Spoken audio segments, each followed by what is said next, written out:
Hello friends, welcome to my channel.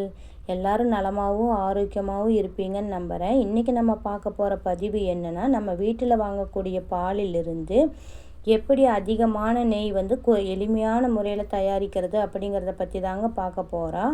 அடுத்ததாக வந்து குழந்தைகள்லேருந்து பெரியவர்கள் வரைக்குமே நெய்யை உணவில் சேர்த்துக்கொள்ளும் போது என்னென்ன நன்மைகள் ஏற்படுது அப்படிங்கிறத பற்றியுமே நம்ம பார்க்க போகிறோங்க.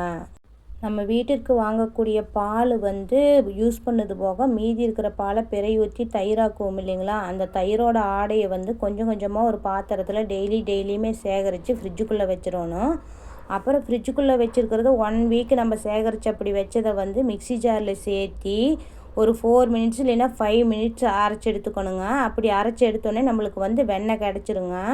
அந்த வெண்ணெயை வந்து ஒரு பாத்திரத்தில் சேர்த்து அது கூட ஒரு செம்பு தண்ணி ஊற்றிக்கோணுங்க. அப்படி சேர்க்கிறப்போ வந்து வெண்ணெய் வந்து நல்லா மேலே வந்துருங்க. தனியாகவே வெண்ணெய் நல்லா மேலே வந்துரு பாருங்கள் எப்படி வந்திருக்குதுன்னு.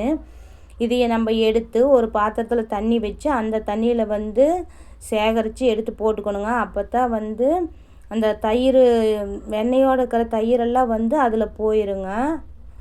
நம்ம அந்த வெண்ணெயை வந்து எடுத்து ஒரு கடாயில் வச்சு காய்ச்சிறப்போ நம்மளுக்கு நெய் கிடச்சிருங்க. அப்படி நம்ம காய்ச்சிறப்போ வந்து மீடியம் ஃப்ளேமில் தான் வச்சு காய்ச்சணுங்க. இல்லைன்னா வந்து தீஞ்சு போயிடும், அடிப்பற்றிடும். அப்புறம் வந்து மஞ்சள் நிறமாக வந்தோடனே நம்ம ஆஃப் பண்ணிடணுங்க. கீழே அடிப்பிடிக்கிற அளவுக்கு விடக்கூடாது. இப்போ பார்த்தீங்கன்னா எனக்கு வந்து 1 வீக்கில் சேகரித்தது மட்டுமே 1/4 லிட்டருக்கும் பக்கமாக கிடச்சிருக்குதுங்க. 1/4 லிட்டருக்கு மேலேயே இருக்கும் நெய். நாங்கள் வந்து காலையில் 1/2 லிட்ரு, நைட் 1/2 லிட்ரு பால் வாங்குறோங்க. அந்த பாலிலேருந்து எடுக்கக்கூடிய நெய் தான் வந்து இந்த நெய்ங்க. இப்படி நம்ம வீட்லேயே தயாரிக்கக்கூடிய நெய் வந்து உடலுக்கு ரொம்பவே நல்லதுங்க. கடையில் வாங்கக்கூடிய நெய்யை விட நம்ம வீட்டில் வந்து இந்த ஈஸியான முறையில் வந்து நம்ம நெய் தயாரித்து உணவில் சேர்த்துக்கிறப்ப ரொம்பவே நல்லதுங்க. அடுத்ததாக வந்து குழந்தைகள்லேருந்து பெரியவங்கள் வரைக்கும் நம்ம சேர்த்துக்கிறனால என்னென்ன நன்மைகள்னு பார்க்கலாங்க. குழந்தைகளுக்கு வந்து 1 வயது குழந்தை 2 வயது குழந்தைகளுக்கெல்லாம் உடம்பே வரல, வெயிட்டே போட மாட்டேங்குது அப்படின்னு சொல்கிறோமல்லங்க. அதுக்கு வந்து நம்ம என்ன பண்ணலான்னா, நெய் வந்து வாரத்தில் 2 டைம் 3 டைம் வந்து வெண்பொங்கல் கூட சேர்த்து நெய் அதிகமாக சேர்த்து 2 டைம் 3 டைம் கொடுத்துக்கலாங்க. அப்படி நெய் சேர்த்து கொடுக்குறப்ப வந்து குழந்தைங்க வெயிட் போடுவாங்க. பருப்பு சாதத்துக்கூட சேர்த்துமே கொடுக்கலாங்க.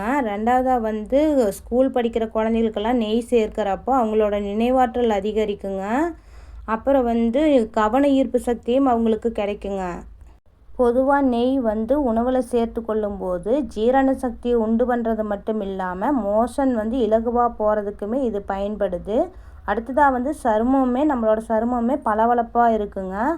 அடுத்தது வந்து வயதானவர்களுக்கு மூட்டு வலிக்கு ரொம்பவே நல்லது. வயதானவர்களுக்கு மூட்டு வலி வரும் இல்லையா, அந்த மாதிரி டைமில் வந்து அவங்க நெய் அடிக்கடி உணவில் சேர்த்துக்கிறப்போ அந்த மூட்டு வலியுமே தடுத்து நிறுத்தக்கூடியதுங்க.